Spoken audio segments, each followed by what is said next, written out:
All right, breaking news. Not only has a Trump administration official come out and admitted that Elon Musk's DOGE cuts are dangerous, are reckless, and are harmful to society, but we also have Bill Gates now warning that the DOGE cuts will cause, quote, millions of deaths. And let me remind you, it's very important to remind you of a few things. Number one, Elon Musk should be nowhere near power. You shouldn't be able to buy your way into power like that. But number two, he did it because he claimed he was going to save $2 trillion, but then he lowered that to $1 trillion.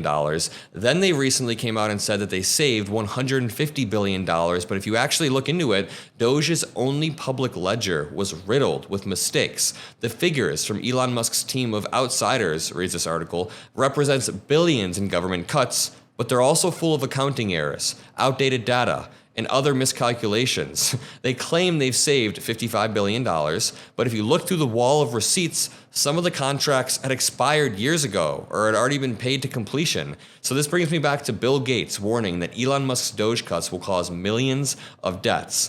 Bill Gates is calling out fellow tech billionaire Elon Musk over cuts made to US government spending because, dude, if his DOGE teenagers can't even accurately update the public ledger, how are they going to try to gut US aid and not have any consequences? Again, Bill Gates is calling out fellow tech billionaire Elon Musk over cuts made to the US government spending under his watch through the Department of Government Efficiency, saying the gutting of the US Agency for International Development would lead to millions of deaths around the world. And if you don't believe him, remember in 2014, Bill Gates did a whole TED Talk, an entire TED Talk called The Next Outbreak, We're Not Ready. Bill Gates has a lot of readily available information, statistics about viruses and about humanity and about vaccines. And he said in this thing in 2014, he said, a virus will come someday in the near future and humanity won't really be ready for it because we don't have the protocols in place. It's been over 100 years, and he was right. He was incredibly right. So this brings us back to this. This warning comes after the Trump admin took steps to dismantle USAID and halt its foreign assistance mission,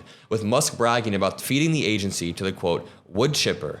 In the weeks since, many nonprofits have grappled with canceled contracts or sporadic payments, although some have since been restored amid warnings from aid organizations about the potentially deadly consequences of cutting the funding. But even temporarily pausing the funding is still incredibly harmful and dangerous. Like, imagine the funding to keep Ebola from spreading, to stop it from spreading. This requires a lot of maintenance, a lot of upkeep, cleaning, a lot of cleaning. So if you stop that for a week, then you allow the spread to grow. Quote, when Elon went into government, if his thing really was about efficiency or using AI, of course we need to make the government more efficient.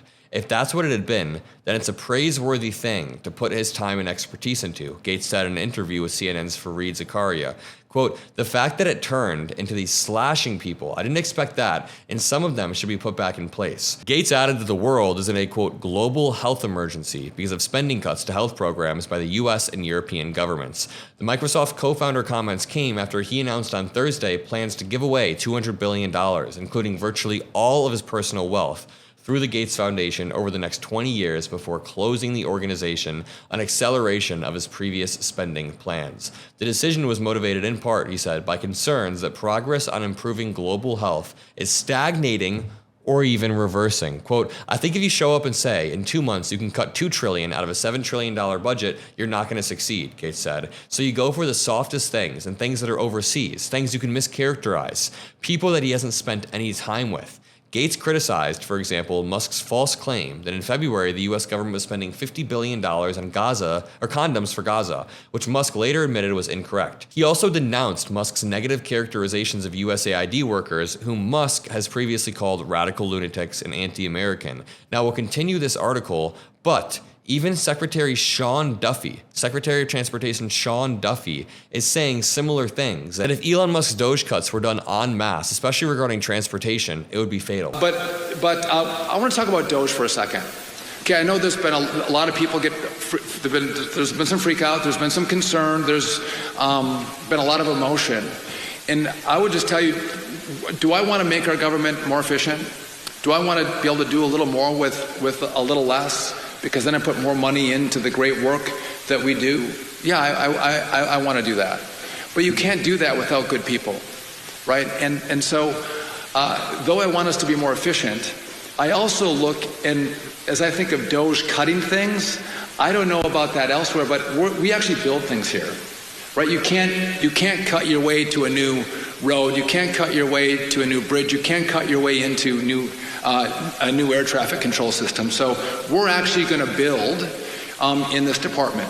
And I mean, I don't like Sean Duffy, but that's true. You can't cut things with transportation in that department. You have to build. You have to build roads. You have to build everything. And Elon Musk's slash and burn style would make everything way more dangerous. He is a political liability in every sense. That is why Susie Wiles and other Trump admin officials have been trying to distance Elon Musk from the admin by saying, again, he is a, quote, political liability. One person said, Elon Musk is the, quote, most irritating person I've ever had to deal with. This is coming, again, from a Trump official. The Trump officials got pretty annoyed because Elon Musk, this article says, is rapidly overstaying his welcome at the White House, according to senior Trump admin officials. The CEO of Tesla and X, formerly Twitter, is getting on everyone's nerves as his so-called DOGE tears through the federal government. And a lot of people say that he's like a crazy Uncle Elon, because this dude is constantly making unfunny jokes, making terrible jokes, being kind of embarrassing, and apparently he's really like kind of an asshole behind the scenes. If I don't and you don't all build with me, the president's going to come back in probably 4 months and go, where are the roads? Where are the bridges? Where's the airspace revamp? And he's going to give us a very hard time. And so let me just... Again, that was Sean Duffy. Let's go back to this. Other than the military, these are about as honorable, and they're the face of America to people who want to be alive with us. He's talking about people that work with USAID. Bill Gates calls them heroes. Quote, demonizing them is deeply unfair.